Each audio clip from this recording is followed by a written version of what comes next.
أين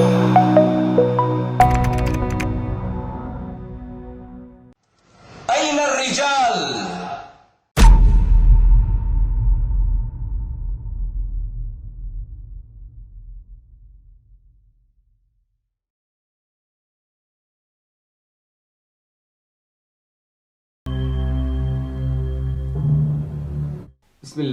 به نام الله، ستایش مر الله را. درود و سلام بر پیغمبر الله، عائله ایشان، صحابگانشان و کسانی بود که به ایشان پیروی کردند. شهادت می‌دهم که نیست معبود جز الله و محمد رسول اوست.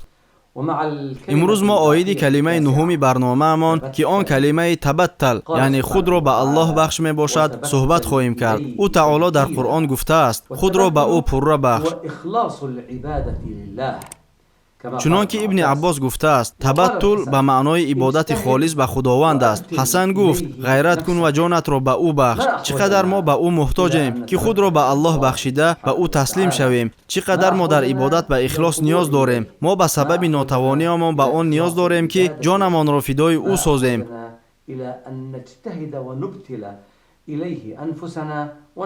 ما با راه مقدر کرده او پیشرفته ایستاده ایم که در آن چالش های زیادی هستند و آدمان بر ضد ما متحد می شوند. به خصوص امروز که غرب و شرق بر ضد مسلمانان و انقلاب آنها در شام بر ضد بیداری و احیای آنها با هم زبان یک کردند. آنها می‌خواهند مسلمانان را از راه درست اسلامی دور سازند تا آنها با غرب کافر که بر ضد اسلام فتنه می‌انگیزد همکاری کنند.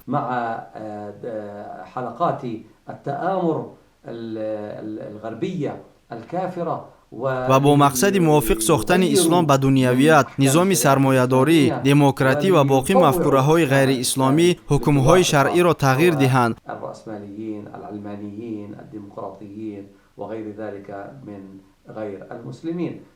ما به او نیاز داریم تا بر ما مهربان و غمخوار باشد و از رحمت خویش بر ما نعمت‌های فراوان عطا نماید. ما به او محتاجیم تا به ما پیروزی نزدیک و قطعی داده صحیفه های تاریک تاریخ را خاتمه دهد و صحیفه های درخشان بزرگی و عزت، نیکی و شکوفایی را در زیر سایه خلافت راشده دوم بر منهاج نبوت بر روی ما باز کند. ای الله، ما خود را پره به تو میبخشیم و خالصانه تو را عبادت میکنیم. به ما کمک کن تا دشمنانمان را مغلوب سازیم. بازگشت خلافت راشده را و آزادی هر چه زودتر زندانیان را سرعت ده و ما را از شر کافران در پناهت نگه دار.